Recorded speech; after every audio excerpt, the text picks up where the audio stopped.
Les maths avec Monsieur Roll.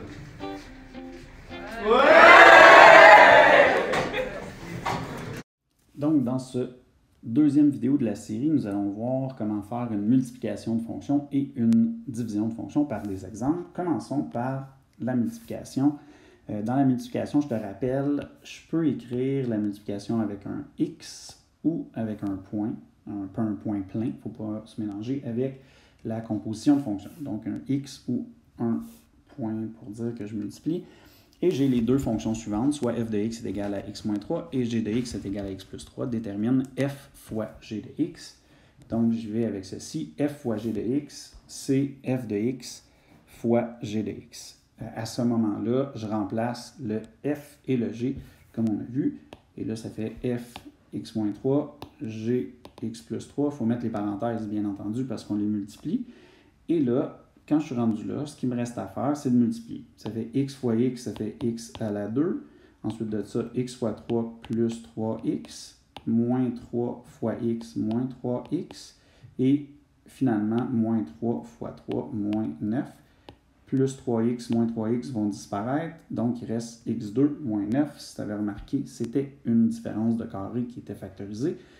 Donc, version développée, ça donne x2 moins 9.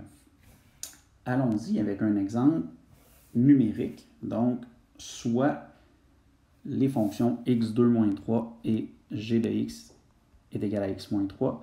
Je vais faire f fois g de 4 avec un nombre. Donc, je fais f fois g de 4, c'est f de 4 fois g de 4. Et ce que je vais faire, je vais simplement remplacer 4 ici et ici. Donc, f de 4, je remplace 4, ça fait 4 à la 2 moins 3. 4 à la 2 moins 3. Et g de 4, c'est 4 moins 3, 4 moins 3. Je mets mes parenthèses et je vais calculer chaque parenthèse et les multiplier après. Beaucoup plus simple quand c'est des nombres. Donc, 4 à la 2 moins 3, ça fait 16.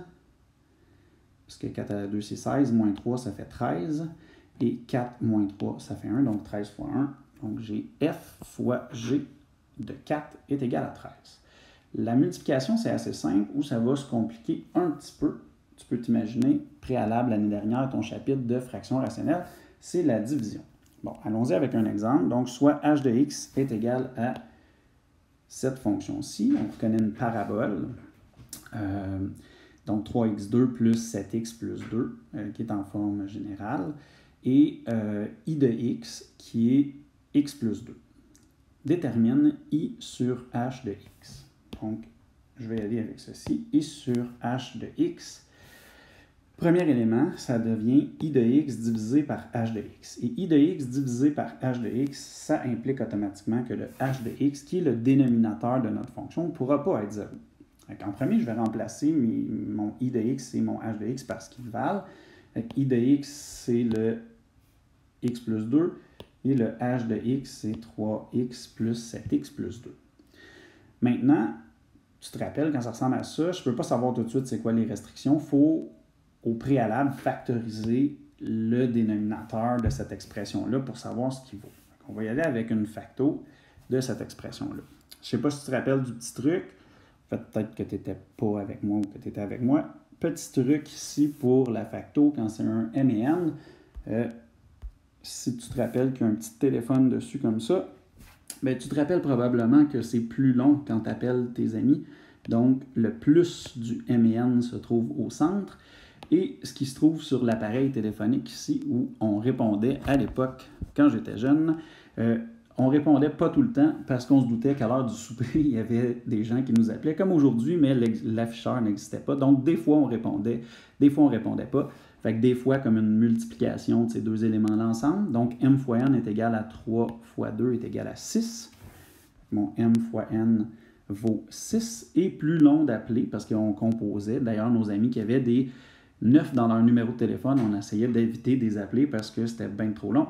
Et j'ai plus 7x, donc ça veut dire que mon m plus n vaut 7. Et je cherche deux nombres qui multiplient ensemble donnent 6 et additionnés valent 7. Donc 1 fois 6, ça donne bien 6. 1 plus 6, ça donne 7.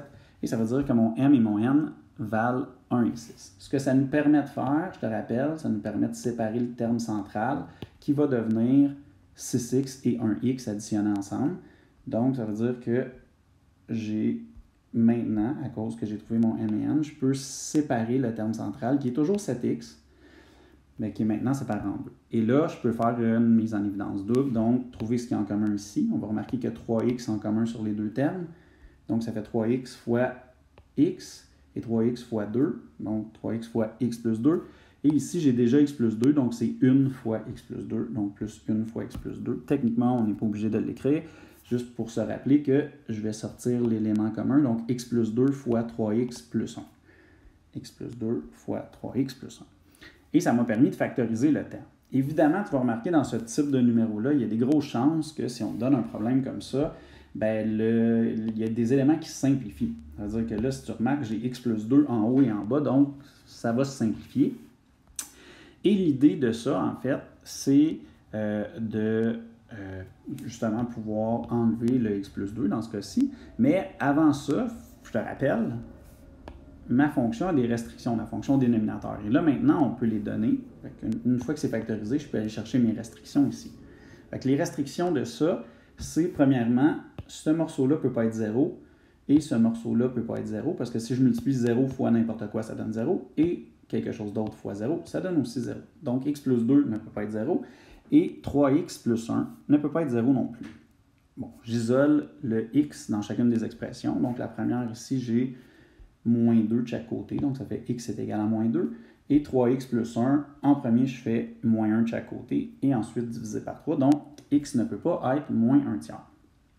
Si x ne peut pas être moins 1 tiers, et moins 2, donc ça va être mes restrictions pour la fonction. Une fois que mes restrictions sont faites, je peux aller enlever ce qui est en commun. Je te rappelle, ici, si je fais x plus 2 divisé par x plus 2, ça fait 1 à chaque emplacement, donc c'est 1 au numérateur, et 3x plus 1 qui va rester au dénominateur. Ça veut dire que je le barre ici, et ça va donner 1 sur 3x plus 1. Et pour les x n'appartenant pas aux éléments ici, donc moins 2 et moins 1 tiers, qui sont les restrictions. Et ça, c'est un exemple de division avec des variables. On peut aussi faire une division avec des nombres, ce qu'on va faire maintenant. Alors, voici mon deuxième exemple avec les nombres. Avec les mêmes fonctions, on détermine h divisé par i de moins 1. Donc, ce que je veux, c'est h divisé par i de moins 1, et j'ai h de moins 1 sur i de moins 1. Le h ici, on se rappelle, c'était 3 fois moins 1 plus 7 fois moins 1 plus 2, ce que je vais aller écrire au numérateur ici. Donc, 3 fois moins 1 à la 2 plus 7 fois moins 1 plus 2. Et le i,